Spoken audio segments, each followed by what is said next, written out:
Hello, I'm Sebastian. Welcome to Nine Nar Trees podcast. Today, I will summarize and review the book.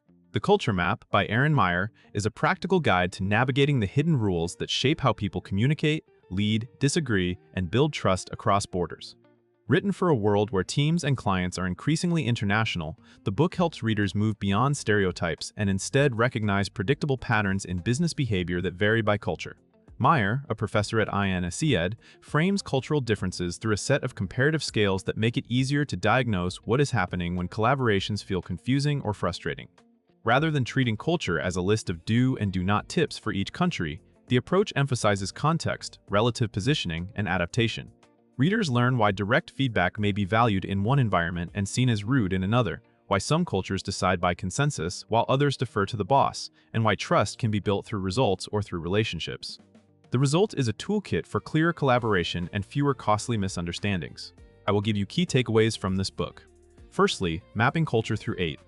Practical scales, a core contribution of the book, is its framework of cultural scales that translate fuzzy ideas about national culture into observable workplace behaviors. Instead of labeling a country as good or bad at communication, the scales compare where groups tend to fall relative to others, which matters because misunderstandings often arise from contrast.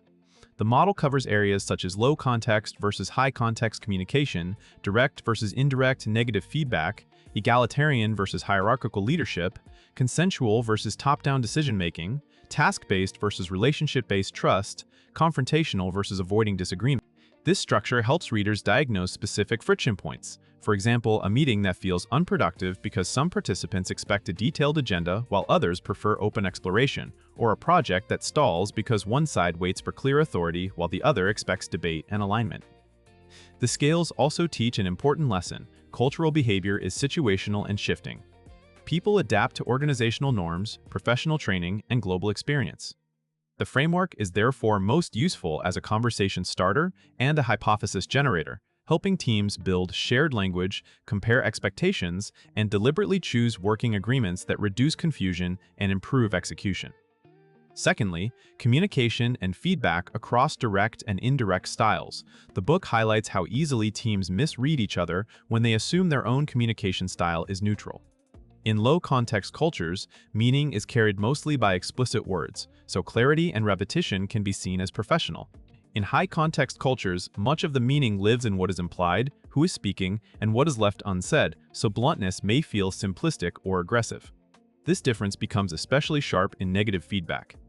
Some environments prioritize candor and separate ideas from people, expecting criticism to be specific and direct. Others protect harmony and status, using softer language, positive framing, and hints that require interpretation. Meyer explains that neither approach is inherently better. Each is linked to values such as efficiency, face-saving, or relationship preservation. Practical implications follow. A manager may need to slow down, listen for understatement, and confirm understanding when working with indirect communicators. Conversely, when working with direct communicators, it helps to be explicit and not assume that politeness will be understood as a message. The discussion encourages readers to adjust tone, choose the right channel, clarify expectations about critique, and create feedback norms that allow improvement without unintended offense. Thirdly, leadership, hierarchy, and how authority is perceived. The Culture Map examines why leadership behaviors that inspire in one place can fail elsewhere. In more egalitarian cultures, leaders are expected to be approachable, decisions are often challenged, and informality signals openness. In more hierarchical cultures, clear distance between levels may indicate respect, titles matter, and employees may wait for direction rather than volunteering disagreement.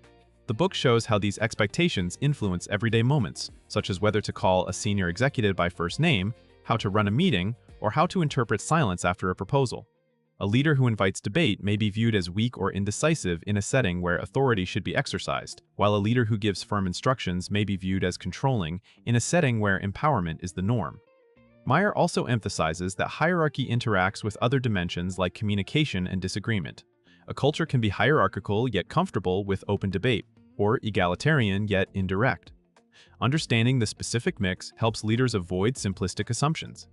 The practical takeaway is to adapt visible signals of leadership, clarify decision rights, and create culturally intelligent routines so that respect, accountability, and initiative can coexist across the team.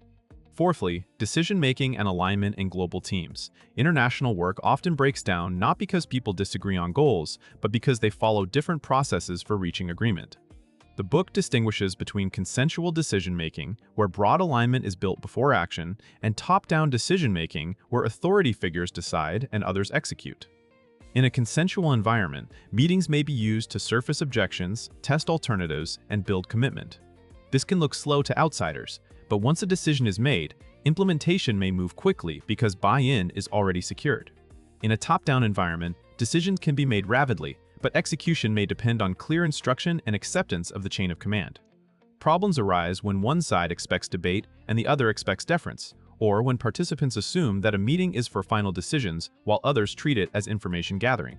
Meyer encourages readers to make the process explicit: who decides, who must be consulted, and what counts as agreement. She also addresses the importance of sequencing, for example, socializing an idea privately before a formal meeting in cultures where public disagreement is discouraged. With these adjustments, teams reduce rework, limit political surprises, and speed up delivery.